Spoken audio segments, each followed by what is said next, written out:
بھارت کی دو بڑی ریاستوں بہار اور بنگال میں ریاستی اسمبلیوں کے انتخابات ہونے والے ہیں۔ یہ انتخابات مودی جی کے لیے بہت زیادہ اہمیت کے حامل ہیں۔ ان انتخابات سے طے ہوگا کہ وہ اپنی تیسری مدت کیسے مکمل کریں گے، ایک لیگیسی چھوڑ کر جائیں گے یا بھارت کے ناکام وزیر اعظم کہلائیں گے۔ انہی انتخابات کے پس منظر میں آپ آپریشن سندور 2.0 کے حوالے سے بہت ساری باتیں سوشل میڈیا پر سن اور دیکھ رہے ہوں گے۔ پاکستانی سیکیورٹی ذرائع کا ماننا ہے کہ بھارت کی جانب سے ایک اور مس ایڈونچر ہو سکتا ہے جسے بھارت آپریشن سندور 2.0 کا نام دے گا۔ یقینی طور پر پاکستانی سیکیورٹی حلقے، پاکستان کی حکومت اور پاکستان کی افواج اسے ایک فالس فلیگ آپریشن کہیں گے، اور اب کی بار ذرائع کا کہنا ہے کہ بھارت کشمیر میں LOC یا انٹرنیشنل بارڈر کے آر پار کوئی نیا محاذ کھولنے کے بجائے سمندروں کا انتخاب کر سکتا ہے۔ پاکستان کی DGI اسپیار لیفٹیننٹ جنرل احمد شریف چودھری نے سینئر صحافیوں سے اپنی تازہ ترین گفتگو میں بھی اس بات کی نشاندہی کی ہے اور خدشہ ظاہر کیا ہے کہ بھارت کی جانب سے گہرے پانیوں میں یا سمندروں میں ایک فالس فلیگ آپریشن کی تیاری کی جا رہی ہے یا کم از کم سازش کی جا رہی ہے۔ لیکن پاکستان نیوی اس سازش سے کیسے نمٹے گی اور اس کے پاس کیا تیاریاں موجود ہیں، آج ہم اس حوالے سے بات کریں گے۔ اور اس بارے میں سب سے اہم یا امپورٹنٹ پیش رفت جو ہمارے پاس موجود ہے وہ یہ ہے کہ 2026 یعنی اب سے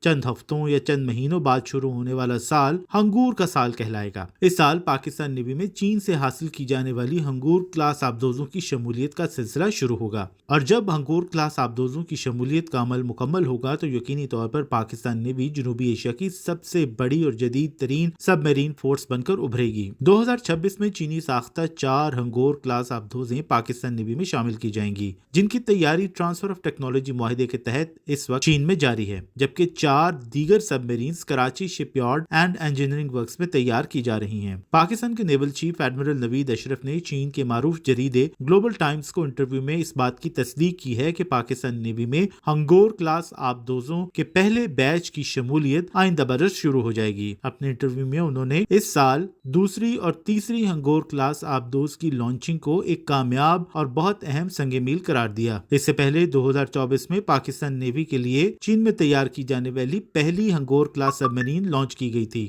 جس کے تمام تر ٹیسٹ مکمل ہو چکے ہیں اور اب وہ اپنے آخری امتحانات سے گزر رہی ہے۔ ہنگور کلاس سب میرینز بنیادی طور پر چین کی ٹائپ 039 کا ایک پاکستانی یا ٹیلر میڈ ورژن ہے جو ایئر انڈیپینڈنٹ پروپلشن سسٹم سے لیس ہیں۔ یہی صلاحیت انہیں زیادہ مدت تک گہرے سمندر میں پوشیدہ رہ کر دشمن کے خلاف مہلک کارروائیاں کرنے کی قوت فراہم کرتی ہیں۔ ہنگور کلاس آبدوزوں پر 6 ٹورپیڈو ٹیوبز کے ساتھ بابر کروز میزائل بھی نصب ہوں گے، جس سے پاکستان کی سیکنڈ اسٹرائک کیپیبلٹی مزید مضبوط ہوگی اور نیوکلیئر ٹرائیڈ کی تکمیل بھی ممکن ہوگی۔ اگوسٹا 90 بھی آبدوزوں کی اپ گریڈیشن کے بعد ہنگور کلاس آبدوزوں کی شمولیت سے پاکستان نیوی کے پاس ایئر انڈیپینڈنٹ پروپلشن ٹیکنالوجی رکھنے والی آبدوزوں کی مجموعی تعداد 11 ہو جائے گی، جبکہ 2028 تک یہ تعداد 8 نئی ہنگور آبدوزوں کے ساتھ مزید بڑھے گی اور پرانی اگوسٹا 70 آبدوزوں کو ریٹائر کیا جائے گا۔ مستقبل قریب میں پاکستان نیوی کم گہرے پانی میں کام کرنے والی شیلو واٹر اٹیک سب میرینز بھی شامل کرے گی۔ یوں پاک بحریہ تقریباً 11 بڑی اور 3 یا 4 شیلو واٹر سب میرینز کے ساتھ کسی بھی دشمن کے مقابلے میں کمزور نہیں رہے گی۔ دوسری جانب بھارت کے پاس اگرچہ 16 روایتی آبدوزیں موجود ہیں، لیکن اسکارپین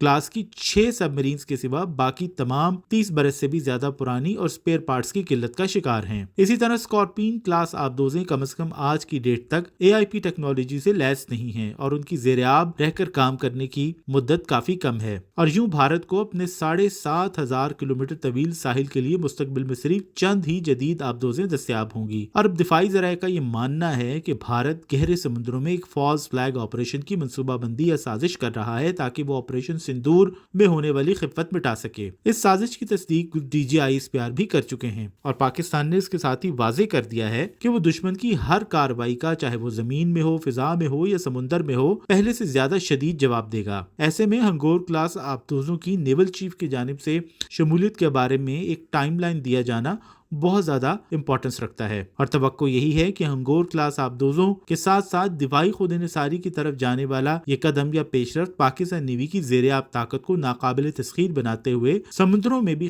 طاقت کا توازن پاکستان کے حق میں مضبوط کرے گا۔